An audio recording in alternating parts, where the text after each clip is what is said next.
जय माता दी दोस्तों। नवरात्रि के मौके पर आज मैं माँ कुष्मांडा यानी चौथे माँ की कहानी जो है आपके सामने प्रस्तुत करने वाली हूँ। तो चलिए वीडियो शुरू करते हैं। अगर आपको वीडियो पसंद आए तो प्लीज़ लाइक, कमेंट और शेयर और सब्सक्राइब करना ना भूलिएगा। तो चलिए वीडियो इस प्रकार से है। नवरात्रि भारत में सबसे लोकप्रिय त्योहारों में से एक है और इसे हर साल बहुत उत्साह और भक्ति के साथ मनाया जाता है। यद्यपि विभिन्न राज्यों में उत्सव का प्रकार भिन्न होता है, नवरात्रि हिंदू परंपरा में सबसे महत्वपूर्ण त्योहारों में से एक है। कुछ राज्यों में रावण पर भगवान राम की जीत के रूप में मनाया जाता है। नवरात्रि को अधिकांश उत्तर पूर्वी राज्यों में दुर्गा पूजा के रूप में भी जाना जाता है। यहाँ भक्त देवी दुर्गा के 9 रूपों की पूजा करते हैं और राक्षस महिषासुर पर उसकी जीत का जश्न मनाते हैं। नवरात्रि का त्यौहार माँ शैलपुत्री की पूजा के साथ शुरू होता है और इसके बाद दूसरे दिन माँ ब्रह्मचारिणी की पूजा की जाती है। तीसरे दिन माँ चंद्रघंटा की पूजा की जाती है, जबकि नवरात्रि के चौथे दिन माँ कुष्मांडा की पूजा की जाती है। नवरात्रि के चौथे दिन माँ कुष्मांडा को मुस्कुराती हुई देवी के रूप में भी जाना जाता है। यह दिन जुनून, क्रोध और शुभता का प्रतीक है। माँ कुष्मांडा माँ दुर्गा की एक प्रसन्न अभिव्यक्ति हैं और यह भी जाना जाता है कि वो पूरे ब्रह्मांड की निर्माता हैं। यह उनके नाम से ही झलकता है। उनके नाम का पहला शब्द कु है, जिसका अर्थ है छोटा।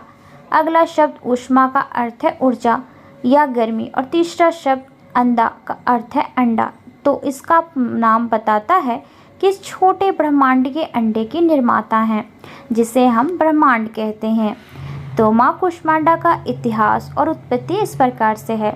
माँ कुष्मांडा की कहानी ऐसे समय में शुरू होती है जब कुछ भी नहीं था।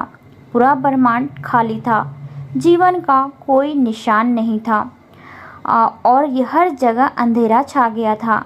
अचानक दिव्य प्रकाश की एक किरण प्रकट हुई और धीरे धीरे सब कुछ रोशन कर दिया। प्रारंभ में यह दिव्य प्रकाश निराकार था और उसका कोई विशेष आकार नहीं था।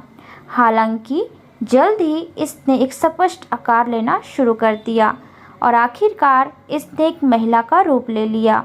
यह दिव्य महिला ब्रह्मांड की पहली प्राणी माँ कुष्मांडा थी। ऐसा माना जाता है कि माँ कुष्मांडा अपनी मूक मुस्कान से इस ब्रह्मांड की रचना करने में सक्षम थी। उसने इस छोटे ब्रह्मांडीय अंडे का उत्पादन किया और उसकी मुस्कान ने अंधेरे पर कब्जा कर लिया। माँ कुष्मांडा ने इसे प्रकाश में बदल दिया और इस ब्रह्मांड को नया जीवन दिया। जल्द ही उसने सूर्य, ग्रहों, सितारों और आकाशगंगाओं का निर्माण किया, जो हमारे रात के आकाश को भर देती हैं। वह खुद को सूर्य के केंद्र में बैठी थी और अब माना जाता है कि वह हमारे ब्रह्मांड में सभी ऊर्जा का स्रोत हैं।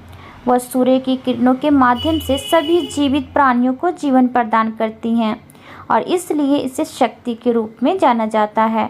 इसके बाद माँ कुष्मांडा ने 3 देवी देवताओं की रचना की, जो हमारे ब्रह्मांड के पहले प्राणी भी थे। उसने अपने माथे पर केंद्रीय आँख का इस्तेमाल एक भगवान भयानक रूप बनाने के लिए किया। महालक्ष्मी दूसरा रूप उनकी बाई आँख से बनाया गया था। उनका नाम महाकाली रखा गया था। अंत में उसने अपनी दाहिनी आँख का उपयोग किया महासरस्वती बनाने के लिए, जो एक मुस्कुराते हुए और दयालु रूप हैं। बाद में महाकाली के शरीर ने एक नर और मादा को जन्म दिया। नर का नाम शिव और नारी का नाम सरस्वती रखा गया। इसी तरह महालक्ष्मी ने भी एक पुरुष ब्रह्मा और महिला लक्ष्मी को जन्म दिया। माँ कुष्मांडा ने तब महासरस्वती को देखा, जिन्होंने तब एक नर और मादा को भी जन्म दिया। नर का नाम विष्णु और स्त्री का नाम शक्ति रखा गया। इसके बाद माँ कुष्मांडा ने ब्रह्मा को सरस्वती, विष्णु को लक्ष्मी और शिव को शक्ति साथी के रूप में अर्पित की। बाद में माँ कुष्मांडा ने 3 दिव्य देवियों को अपने भीतर समाहित कर लिया और फिर शक्ति में दिव्य, शक्तिशाली और अनंत ऊर्जा की वस्तु के रूप में प्रवेश किया। माँ कुष्मांडा को शक्ति का एक रूप माना जाता है और उन्हें इस ब्रह्मांड को बनाने के रूप में जाना जाता है। वह वही थी जिसने अंधकार को दूर किया और 3 दिव्य देवियों और अन्य देवताओं को भी बनाया। वह एक बाघ की सवारी करती हैं और उनकी कुल 8 भुजाएं हैं। इनमें से प्रत्येक भुजा में एक विशेष वस्तु या हथियार होता है। उसे आमतौर पर एक धनुष और तीर, और एक कमल, एक गदा, एक अमृत का बर्तन, एक माला, एक डिस्क और एक कमंडल जिसमें पानी का बर्तन होता है, धारण करने के रूप में चित्रित किया जाता है। माँ कूष्मांडा एक दिव्य शाश्वत प्राणी है और सभी ऊर्जा का स्रोत है। वह अपने भक्तों को शक्ति, ज्ञान, समृद्धि का आशीर्वाद देने के लिए जानी जाती हैं और उन्हें जीवन की परेशानियों और कठिनाइयों से बचाती हैं। धन्यवाद।